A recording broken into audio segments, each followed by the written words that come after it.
ஹரே கிருஷ்ணா. தினமலர் ஆன்மீகம் நேயர்களுக்கு முதல்ல வணக்கங்கள்.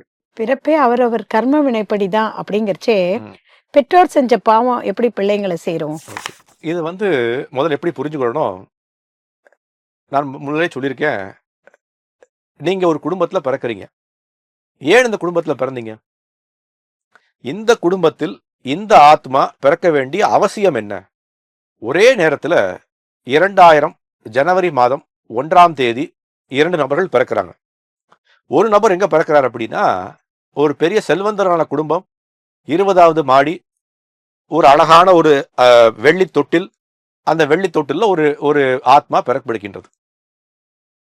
அதே 1ஆம் தேதி 2000 வருஷம் ஜனவரி மாதம் ஒரு 20 அடி தள்ளில அதே வீட்டுக்கு வெளியில, அந்த கேட்டுக்கு வெளியில ரோட்ல ஒரு ஆத்மா பிறக்கின்றது. 2 ஆத்மாக்களும் ஒரே நேரத்துல காலை 9 மணிக்கு பிறக்கின்றன. 2 ஆத்மாக்களும் ஏன் ஒருத்தன் ரோட்ல பிறக்கணும், ஒருத்தன் ஏன் செல்வந்தர் குடும்பத்துல பிறக்கணும்? என்ன காரணம்? என்ன காரணம் என்றால் அவருடைய கர்மவினைதான் காரணம். இந்த ஆத்மா செய்த கர்மவினையின் படி இந்த குடும்பத்தில் பிறக்கின்றான். இந்த ஆத்மா செய்த கர்மவினையின் காரணமாக இந்த குடும்பத்தில் பிறக்கின்றான். அப்ப என்ன அர்த்தம்?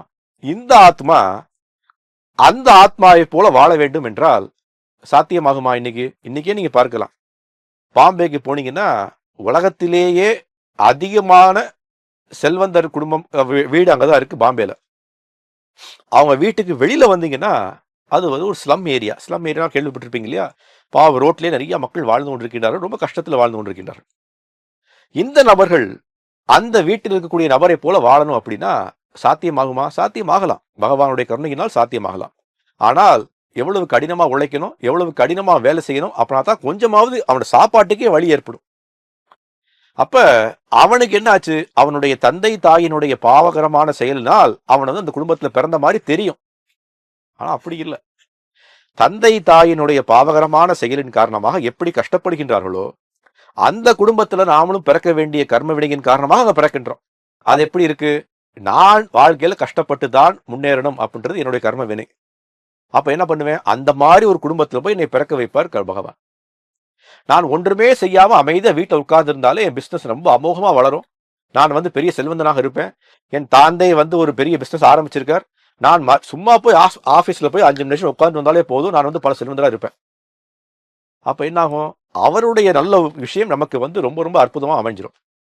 இதைத்தான் கிருஷ்ணர் அர்ஜுனனுக்கு சொல்றான். பகவத்கீதையில என்ன சொல்றாரு அப்படின்னா, அர்ஜுனன் கேட்கிறார், கிருஷ்ணா, நீ சொல்லக்கூடிய விஷயங்கள் எல்லாரும் நான் செய்து யோக வழிமுறைகளை செய்து விட வேண்டும்ன்ற நம்பிக்கையில தான் வாழ்ந்து கொண்டிருக்கேன். ஆனாலும் பண்ண முடியல. சில நேரம் என்ன நடக்கும்? நான் செய்து முடிக்க முடியவில்லை என்றால் என்னுடைய வாழ்க்கை எப்படி அமையும் அப்படின்னு கேட்கிறான். அதற்கு கிருஷ்ணர் என்ன பதில் சொல்றார்?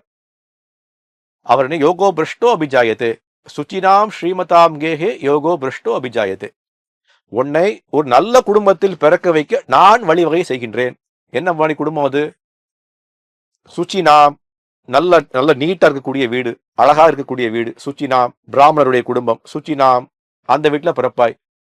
ஸ்ரீமதாம், ஸ்ரீனா என்ன? அழகான குடும்பம், எல்லாம் பார்ப்பதற்கே அழகா இருக்காங்க, செலிபிரிட்டி குடும்பம். ஸ்ரீ மதா, மதாம்னா என்ன? அறிவுள்ள குடும்பம். அங்க ஆல்ரெடி அவங்க அப்பாவெல்லாம் பெரிய ஸ்காலர்ஸ், அந்த மாதிரி குடும்பத்துல பிறப்ப. ஸ்ரீமதாம் கேஹே, அவங்க வீட்டுல பிறப்பாய்.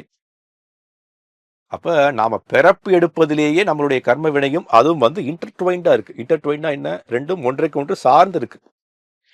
நம்மளுடைய தந்தை தாயினுடைய கர்ம வினையும் நாம் அந்த குடும்பத்துல பிறக்கக்கூடிய விஷயமும் எப்படி இருக்கு அப்படின்னா, நான் எப்படி வாழ வேண்டும் என்ற கர்ம வினை இருக்கோ அதற்கு தகுந்த மாதிரி ஒரு குடும்பம் தேர்ந்தெடுக்கப்படும். சென்னையில இந்த ஒரு ஸ்ட்ரீட்ல, இந்த ஃப்ளோர்ல, இந்த குடும்பத்துல நீங்க பிறக்கணும். எதற்காக அந்த குடும்பத்துல பிறந்தீங்க? பக்கத்து வீட்லயே பிறக்கல. ஏன்னா பக்கத்து வீட்டுக்கு 5 கோடி சொத்து இருக்கு, அந்த குடும்பத்துக்கு 5 லட்சம் தான் சொத்து இருக்கு. அந்த 5 லட்சம் இருக்கிற சொத்துல இருக்க குடும்பத்தை நீங்க பிறந்து கஷ்டப்படணும்ன்றது உங்களுடைய கர்ம வினை. அதனால இதை மாற்ற முடியாது. அதனால உங்களுடைய கர்ம வினையும் தந்தை தாயினுடைய கர்ம வினையும் ஒன்றைக்கு ஒன்று சேர்ந்து இருக்கு. அதனால அதை எப்படி பார்க்க வேண்டும், அதுதான் கர்ம வினை நமக்கு சாஸ்திரங்கள் மூலியமா சொல்லுகின்றன. ஹரே கிருஷ்ணா.